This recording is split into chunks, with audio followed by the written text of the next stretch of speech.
Magistrados de la Corte Constitucional pidieron a su colega Jorge Pretel que renuncie al cargo nuevamente.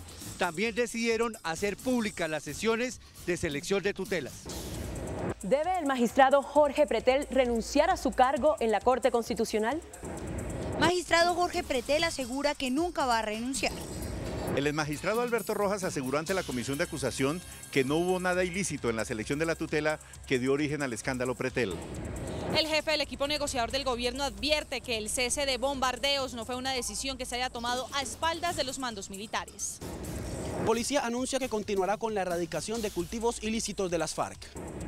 4 funcionarios y 2 exfuncionarios de Ecopetrol fueron capturados por estar implicados en un presunto caso de soborno con la multinacional PetroTiger.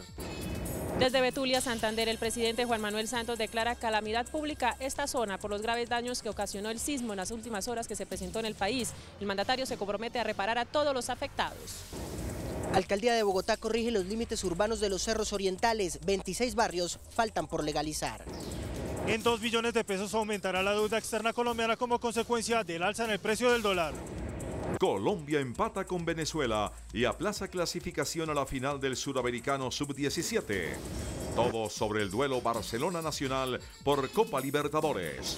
Los goles de esta noche en el torneo colombiano. El matoneo y las precarias condiciones laborales en las fábricas son los puntos de partida de 2 exposiciones de 2 grandes artistas colombianos, Vicky Neumann y Oscar Murillo. Al final de la emisión, con ellos los espero. Buenas noches, nuestros temas de hoy. 1. Sorprendente estudio de la Universidad de los Andes sobre el proceso de paz. 2. Lo que pasó ayer en Palacio cuando tembló. 3. El abogado Víctor Pacheco se fue. ¿Volverá? Tengo ñapa. ¿Quién era el intermediario para entregar los 500 millones de pesos? ¿Quién es uno de los abogados que más nombra la Cámara de Comercio cuando integra tribunales de arbitramiento? 1, 2, 3 y mi ñapa arbitral al cierre.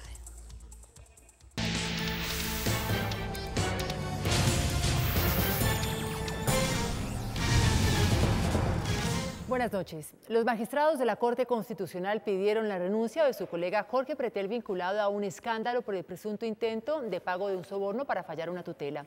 Así lo reveló la presidenta encargada del Alto Tribunal, María Victoria Calle, al anunciar una reforma al proceso de selección de las tutelas al interior de la Corte. La primera sesión pública será realizada este viernes y hace parte de los proyectos de reforma del reglamento de la Corte Constitucional tras el estallido del escándalo por supuesta corrupción en el que está enredada la Corte. El sorteo que se hace de las tutelas esté abrigado en lo que tiene que ver con la discusión de los 2 magistrados, con la presencia del delegado para asuntos constitucionales de la Procuraduría General de la Nación y el delegado para asuntos constitucionales de la Defensoría del Pueblo. En la misma sesión de sala plena, los magistrados le pidieron nuevamente a su colega Jorge Pretel que renuncie a su cargo.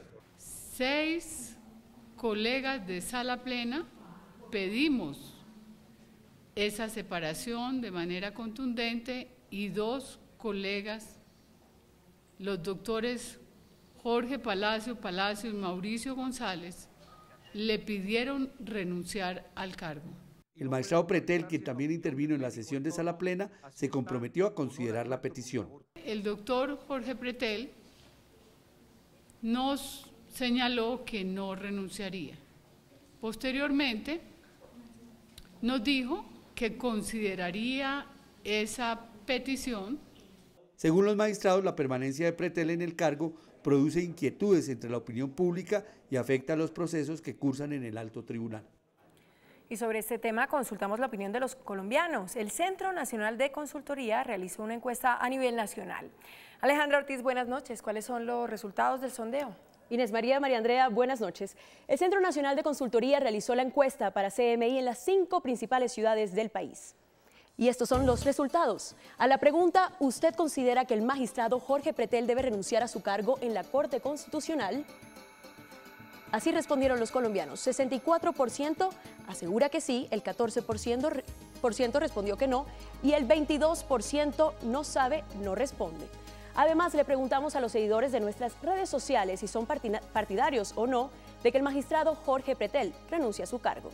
Y estas son algunas de las opiniones de los colombianos a esta hora. @José_Burgos_A. No, en este país hay que respetar el debido proceso. Es diferente una investigación a una condena. @AlfaXirius dice: todos deben renunciar, hemos perdido la confianza. Al parecer ellos conocían hace varios meses la situación. ¿Por qué no actuaron? @Poder49 dice: sí, debe renunciar a la Corte por dignidad y ética. @Dolly Luri dice: no solo él, ya que si se hilara más delgado, nos enteraríamos de muchas cosas realizadas por los togados. @RocaAirpool dice: debería ser revocada toda la Corte y abrir concurso de méritos para reemplazarla. Y @John K_Enríquez: si es culpable, que renuncie, si es inocente, que se quede. El que no las debe, no las teme.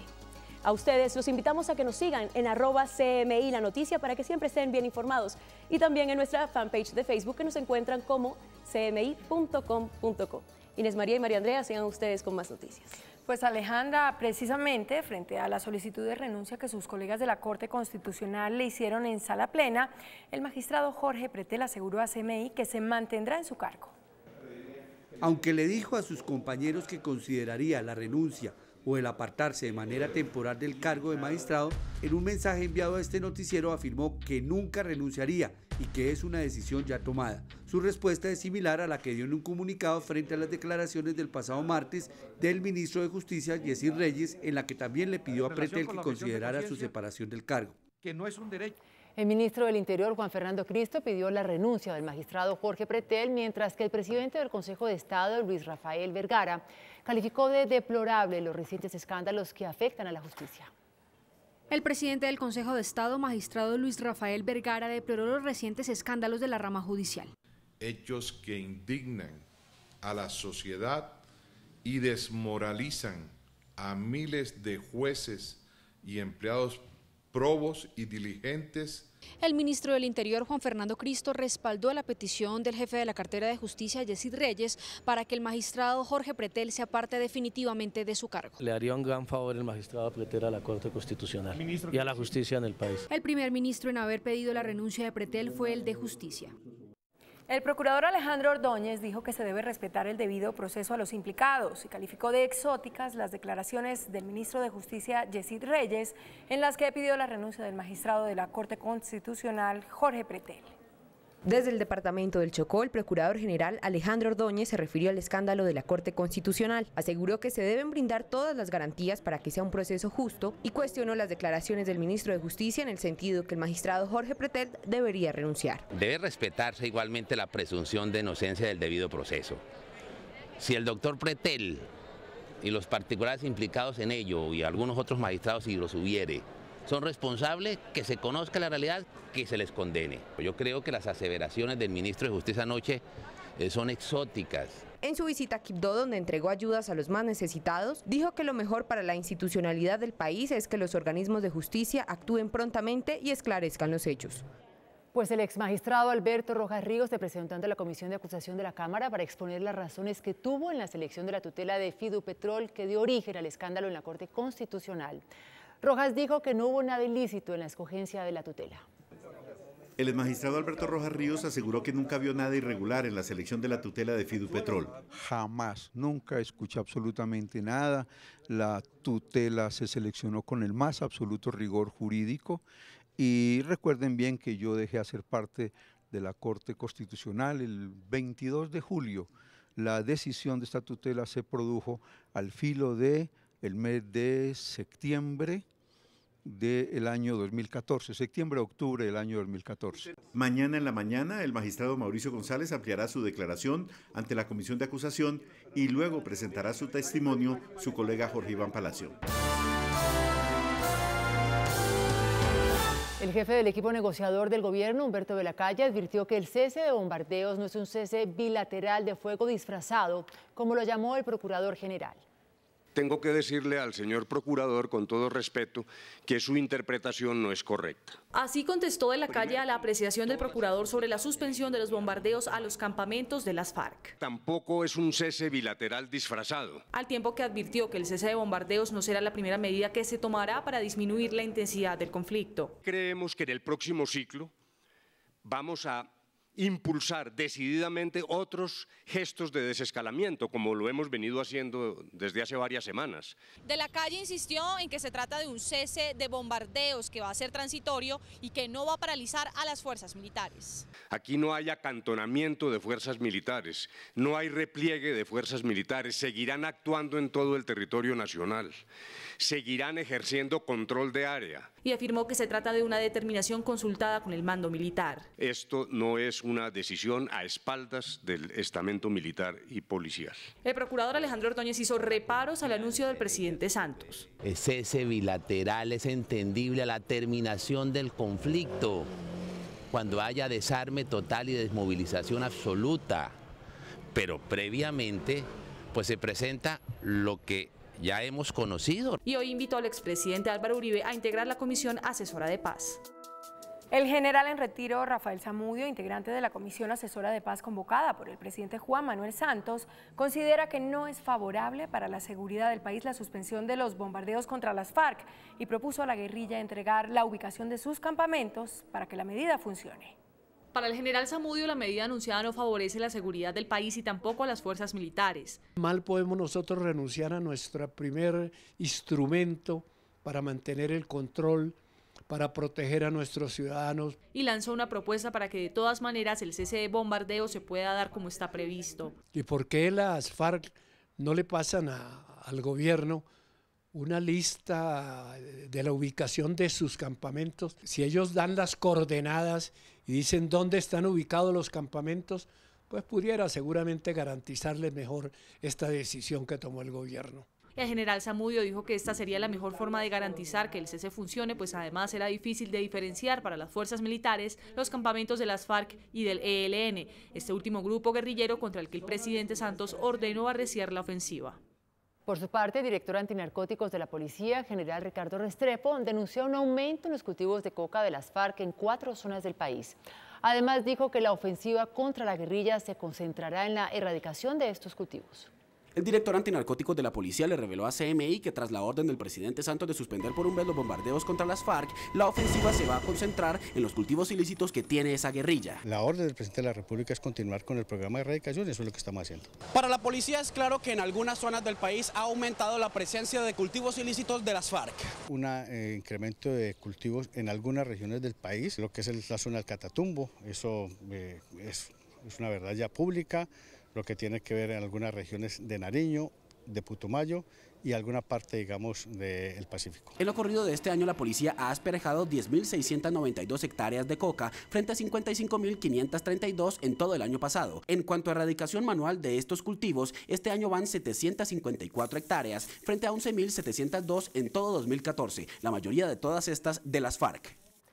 7 personas entre empleados y exempleados de Ecopetrol fueron capturadas para que respondan por un presunto soborno para la adjudicación de contratos a la empresa Petro Tiger.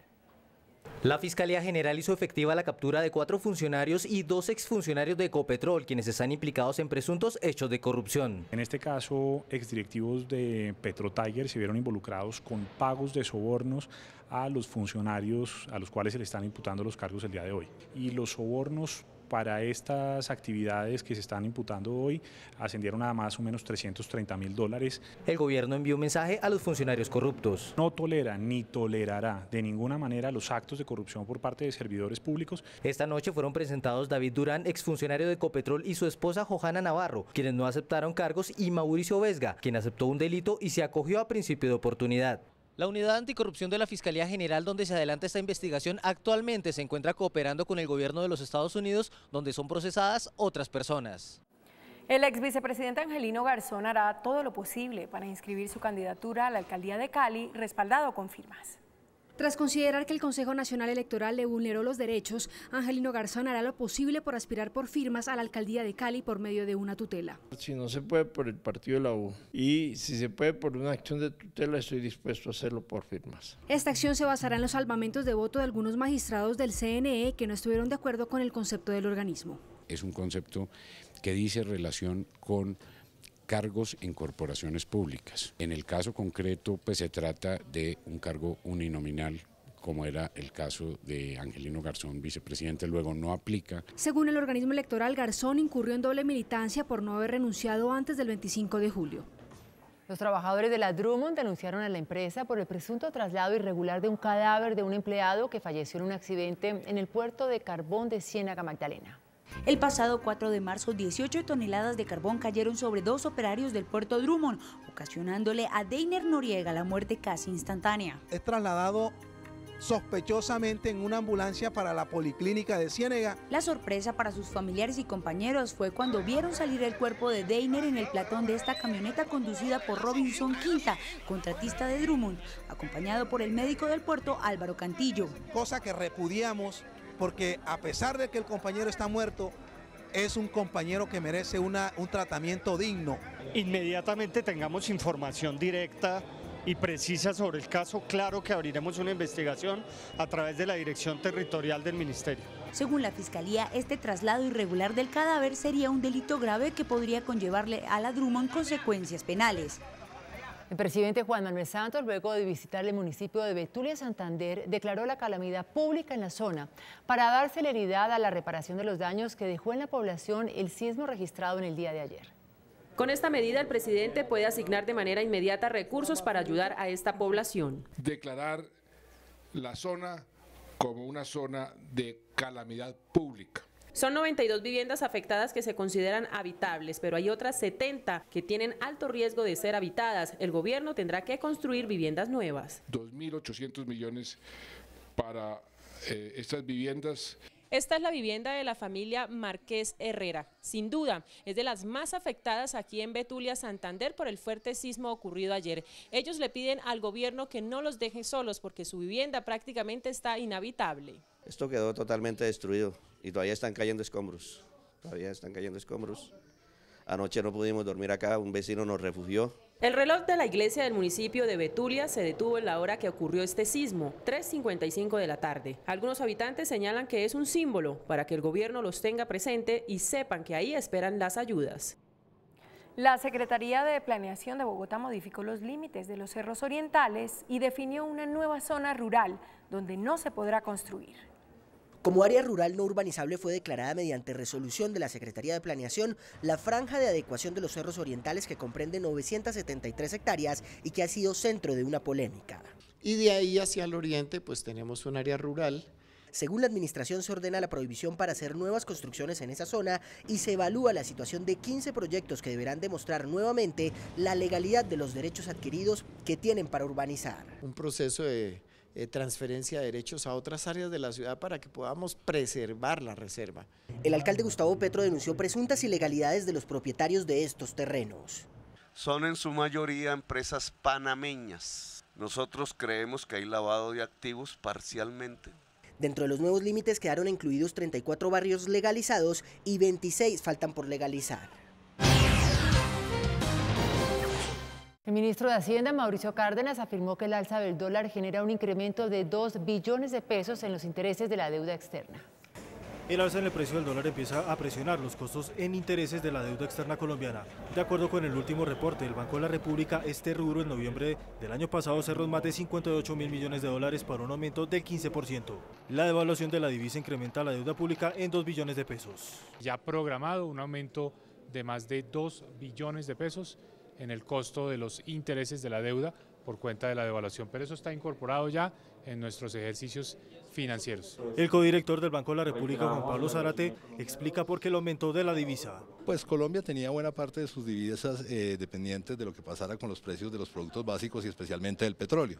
En la medida en que cae el precio del petróleo, es natural que haya una escasez de divisas y una depreciación del tipo de cambio. Por el momento no se observan presiones en los precios que pongan en riesgo la meta de inflación del 3%. Desde Manizales, donde participó en la entrega de un puente, el vicepresidente Germán Vargas Lleras explicó las razones por las cuales la construcción del túnel de la línea sigue en manos de la firma de Carlos Collins.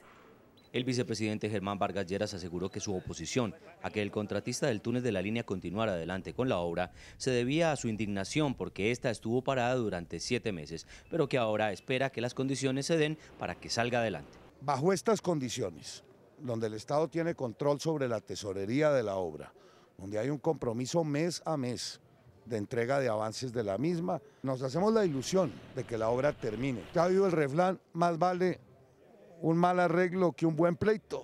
Confía en que todo salga de la mejor manera, ya que los recursos se manejarán a través de una fiduciaria.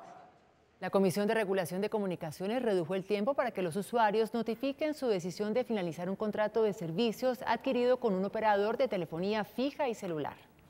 Para terminar el contrato de servicios móviles o fijos, los usuarios ya no deberán avisar 10 días antes de la fecha de corte de facturación al operador. Hoy, la Comisión de Regulación de Comunicaciones establece que lo pueden hacer 3 días hábiles antes. Los usuarios, con 3 días de antelación al vencimiento de su ciclo de facturación, pueden lograr que el operador le suspenda el servicio. La medida también establece que el operador no puede oponerse o solicitarle al usuario que justifique su decisión de terminar el contrato. El usuario puede demorarse un poco más en tomar su decisión y el operador tiene que responderle de manera más ágil y oportuna. El usuario puede hacer sus solicitudes de terminación a través de cualquiera de los mecanismos de atención con los que cuentan los operadores, como líneas telefónicas, oficinas virtuales y no necesariamente las oficinas físicas. El índice de capitalización de la bolsa, que mide el comportamiento de las 20 principales acciones, cerró a la baja.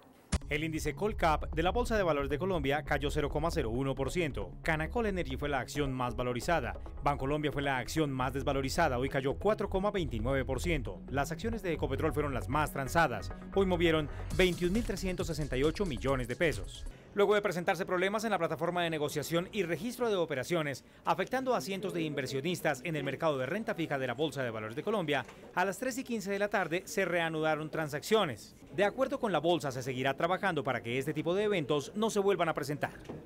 El precio del dólar ganó 14 pesos. Indicadores económicos del día en CM. La tasa representativa del mercado dólar-peso que regirá para mañana jueves será de 2.633 pesos con 65 centavos.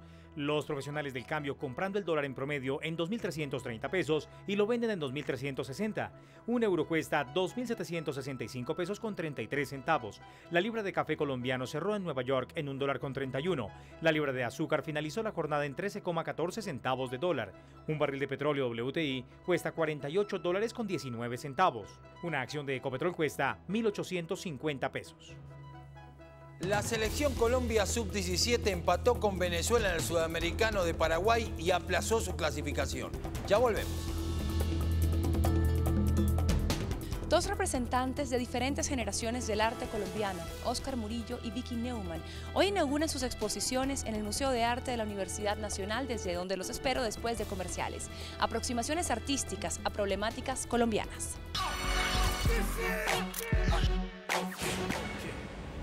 Hola, muy buenas noches. Los saludo desde el Museo de Arte de la Universidad Nacional, en donde esta noche dos grandes artistas colombianos inauguran sus exposiciones. Por una parte, Vicky Neumann, quien nos presenta Juventud sin divino tesoro, y por el otro, el joven artista Óscar Murillo, con Condiciones aún por titular. Ambos trabajos reflexionan sobre diferentes problemáticas del país. Una obra que se apodera de las paredes del museo, algo de collage, algo de mural, de instalación. La exposición de la barranquillera Vicky Neumann es una explosión. Ella toma fotografías, pinta sobre ellas. No le gusta lo perfecto y su intención es dejar que el espectador complete las historias que se esbozan entre sus trazos y fotos. Así es Juventud sin divino tesoro, la exposición que a partir de hoy se puede ver en el Museo de Arte de la Universidad Nacional. Me interesa el tema del matoneo, pero no quiero estigmatizarlo y ser moralista al respecto. Yo quiero, tú ves las figuras, pero tú no sabes si eso va a pasar en la vida del niño y simplemente el niño crece y se vuelve más fuerte y punto y se acabó, o si va a terminar dramático. Un artista colombiano que se ha convertido en una revelación comercial en los últimos años, Óscar Murillo, presenta Condiciones aún por titular, instalaciones en las que la pintura, negra, nigérrima, ahonda en la visión crítica del artista sobre las condiciones casi esclavizantes de cierta clase trabajadora. de utilizar, digamos, el medio central de mi manifestación artística, que es la pintura, no solamente, digamos, a trabajar el espacio físicamente, sino que a utilizar esa pintura como módulo de instalación. En ambos, la pintura es más que la herramienta, es actor principal en la obra, parte del discurso. Luego de 22 años sin visitar Colombia, regresa a Bogotá el majestuoso Ballet de Ucrania con un espectáculo en honor a Miguel de Cervantes Saavedra. En esta obra magistral no solo hay una coordinación de los cuerpos en movimiento, aquí cada paso entra en una sinergia con los sonidos de una orquesta en vivo. Años de preparación en un conservatorio hacen posible este espectáculo que a partir de hoy y hasta el 14 de marzo se presentará en el Teatro Colsubsidio. Почему Дон Кихот такой выразительный? Ну, потому что сюжетом выбран именно вот и во-вторых, это фольклор, испанский фольклор, яркий, красочный. Ну и в-третьих, это музыка Минкуса. Don Quijote de la Mancha, Sancho Panza, el barbero Basilio y la joven Kitri, personajes de la literatura llevados al ballet para contar en particular las bodas de Camacho.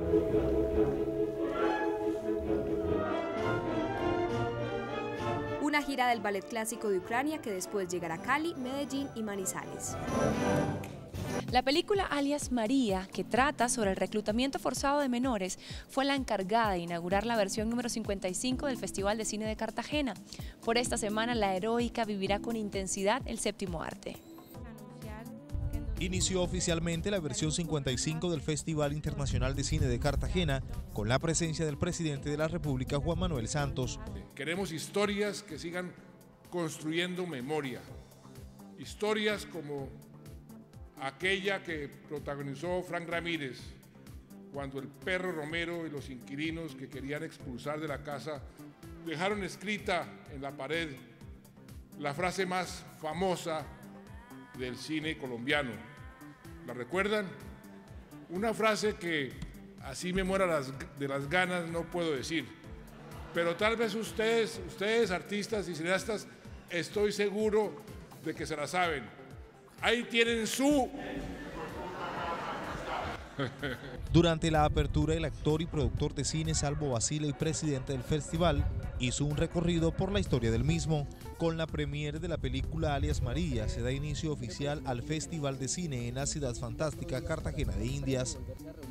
Hoy me despido desde el Museo de Arte de la Universidad Nacional, en donde Vicky Neumann, artífice de las obras que ven a mi alrededor, y Oscar Murillo inauguraron sus exposiciones. Que tengan una excelente noche, nos vemos mañana. Chao. Después de la pausa, nuestros temas de hoy. 1. Sorprendente estudio de la Universidad de los Andes sobre el proceso de paz. 2. Lo que pasó ayer en Palacio cuando tembló. 3. El abogado Víctor Pacheco se fue. ¿Volverá? Tengo ñapa. ¿Quién era el intermediario para entregar los 500 millones de pesos? ¿Quién es uno de los abogados que más nombra la Cámara de Comercio cuando integra tribunales de arbitramiento? 1, 2, 3 y mi ñapa arbitral después de comerciales. Un estudio de la Universidad de los Andes, divulgado hoy en Medellín, muestra que el departamento de Antioquia es el más adverso a aceptar una salida negociada con las FARC. En general, el estudio precisa que la región central es la más opuesta a la negociación con las FARC. Los departamentos que incluye la región central son Antioquia, Caldas, Risaralda, Quindío, Tolima y Huila. Solo el 45,8% de la población de esa región prefiere una salida negociada al conflicto. El promedio nacional es de 58,1% a favor de la negociación. Por segunda vez consecutiva, el llamado Barómetro de las Américas de los Andes presenta un panorama detallado sobre la percepción de los colombianos acerca de los diálogos. La encuesta muestra que la región central, precisamente, es la que tiene el mayor índice de victimización. El 44,3% de los encuestados dijo haber sido víctima de algún hecho de violencia política en algún momento de su vida en esa región. En Bogotá esta cifra se reduce al 28,5%. En el eje que analiza la percepción con respecto al trabajo del presidente de la República, la zona centro reveló una aprobación de 46,9%, 4 puntos por debajo del resultado nacional, que es 50,9%.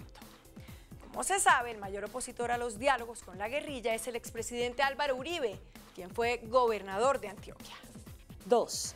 El presidente Santos tiene bien ganada fama de ser un hombre calmado, que jamás reacciona con brusquedad y que cuando enfrenta dificultades lo hace con mesura y tranquilidad.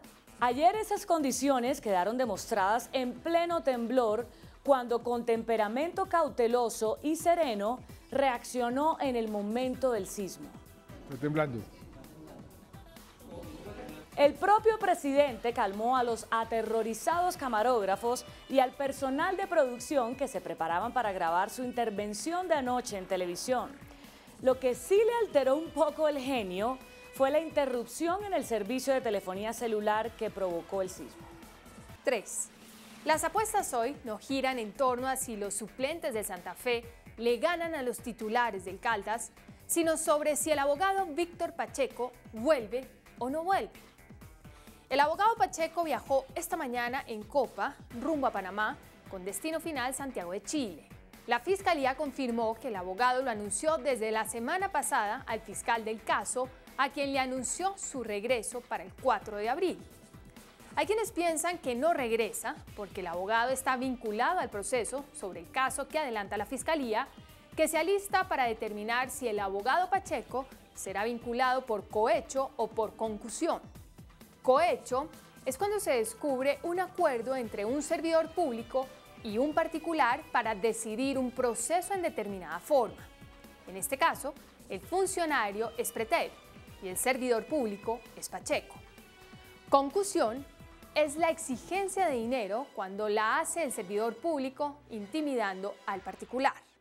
De todas maneras, la Fiscalía investiga si hubo delito por parte de Pacheco. Se trata de establecer si el delito fue acordado entre los dos o solicitado por el funcionario público. Como Pretel es aforado, la Fiscalía no puede hacer nada. Contra Pacheco, sí. ¿Pacheco vuelve o no vuelve? ¿Vuelve o no vuelve? Tengo ñapa. Fernando Pretel, hermano del magistrado Jorge Pretel, fue el intermediario en el pago de la plata por los honorarios que el exmagistrado Rodrigo Escobar recibió como el famoso abogado de quilates, que sugirió el magistrado Pretel para que la Corte Constitucional tumbara la sentencia contra Fidupetrol. A Pacheco le pagaron 100 millones de pesos para presentar la tutela. Fidupetrol contrató a Pacheco para que redactara la tutela y Pacheco la presentó cuando la Corte la seleccionó. Le pagaron entonces otros 100 millones de pesos por comisión de éxito. La tutela fue seleccionada por el magistrado Alberto Rojas. Ahí deciden contratar a un constitucionalista de quilates para que intervenga y logre que la Corte Constitucional tumbe el fallo de la Corte Suprema. Realmente era poco lo que se podía hacer, porque una vez seleccionada la tutela por parte de la Corte Constitucional, se debía estudiar y fallar. Con lo que no se contaba era con la decisión que tomó el magistrado Mauricio González de considerar que la tutela no procedía y la negó. La pregunta es, ¿Pacheco entregó los 500 millones de pesos ofrecidos? ¿Todo el dinero a Escobar Gil? ¿Pretel recibió parte de ese dinero? ¿Cuánto? ¿Ustedes sabían que el controvertido Rodrigo Escobar Gil es uno de los abogados que más veces ha escogido la Cámara de Comercio para ser parte de tribunales de arbitramiento? Hasta mañana, que descansen.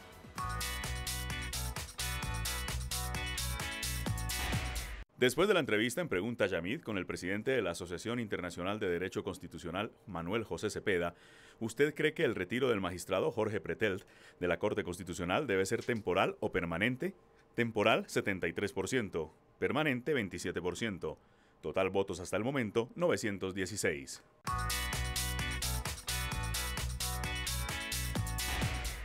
Hasta aquí las noticias. Gracias y buenas noches. Nos vemos mañana, como siempre, en CMI La Noticia.